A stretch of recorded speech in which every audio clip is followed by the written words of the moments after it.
എന്ത് വന്നാലും ഇപ്രാവശ്യം പരമാവധി വീടുകൾ കച്ചവടക്കുന്നുണ്ടോ? എന്തായാലും ഇപ്രാവശ്യം പിടിക്കണം. കഴിയും, നമുക്ക് കഴിയും. നടക്കും. ഞാൻ ആ ഫ്ലക്സിൻ്റെ ആളെ വിളിച്ചോട്ടെ. ഏട്ടാ മറക്കല്ലേ ഇപ്രാവശ്യം. എടാ എന്തായടാ ഫ്ലക്സിൻ്റെ തീരാനായാ? ആ ഓക്കെ വേഗം നോക്കൂ കേട്ടോ, സ്പീഡാക്ക്. ഓയ് പണ്ടാര പൂച്ചനെ കൊണ്ട്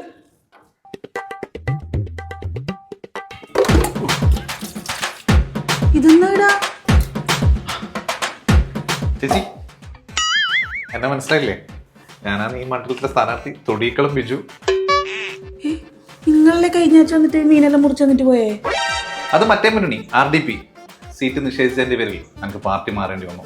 ഇപ്പം NCPA സ്ഥാനാർത്ഥി പട്ടിക ഉടൻ തന്നെ പുറത്തു വരും. എന്താണെന്നറിയില്ല, ഇവരെന്നെ ഇരു കൈ നീട്ടി സ്വീകരിച്ചു. ഇപ്പോൾ ഇവരുടെ വിജയത്തിന് വേണ്ടി അഹോരാത്രം പണിയെടുത്തോണ്ടിരിക്കുക. അല്ല അപ്പൊ നിങ്ങൾക്ക് സീറ്റ് കിട്ടിയാ? നിങ്ങൾക്ക് സീറ്റ് കിട്ടിയിട്ടില്ല? നിങ്ങൾ കുറെ കാലമായില്ലേ ഇതിന്റെ പുറകെ നടക്കുന്നു. അതാ നിങ്ങളെല്ലാം പ്രശ്നം. പാർട്ടിയിൽ വ്യക്തി താല്പര്യങ്ങൾക്ക് പ്രാധാന്യമില്ല. പാർട്ടി പറയും, അടികൾ കേൾക്കുമേ. എങ്ങനെ? Hello hello Biju. കൃഷ്ണട്ടാ, എവിടെയുള്ള? നമ്മള് പ്രവർത്തനമായിട്ട് ഇങ്ങനെ പോകുന്നു. പിന്നെ ചെറിയൊരു പ്രശ്നമുണ്ട്. പറയാ. നമ്മുടെ നാരായണന്റെ മോന് ആ സീറ്റ് തന്നെ വേണമെന്ന് ഭയങ്കര നിർബന്ധം. അപ്പൊ അവൻ എന്നിട്ടും എടുക്കുന്നില്ല. ബിജു ഒരു കാര്യം ചെയ്യ്, നമുക്ക് അടുത്ത പ്രാവശ്യം ഇലക്ഷൻ ഉണ്ടല്ലോ, നമുക്ക് അടുത്ത പ്രാവശ്യം നോക്കാം. ഹാപ്പി അല്ലേ? ഓക്കെ ശരി എന്നാല്.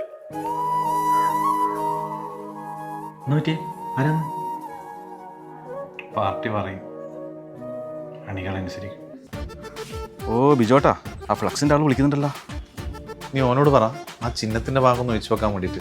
ഞാൻ മറ്റേ പാർട്ടീനെ കൂടി ഒന്ന് വിളിക്കട്ടെ, 2 ദിവസം കൂടി തീരുമാനമാക്കാന്ന് പറ.